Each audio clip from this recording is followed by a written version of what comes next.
పెళ్లి పడి మెట్ల పైకెక్కి గుడికేగు భక్తులకు ఎదురొచ్చే బంగారు స్వామి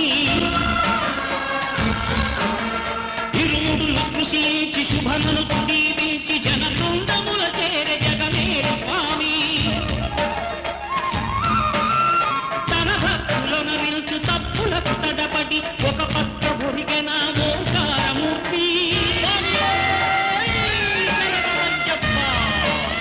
స్వాములందరూ తనకు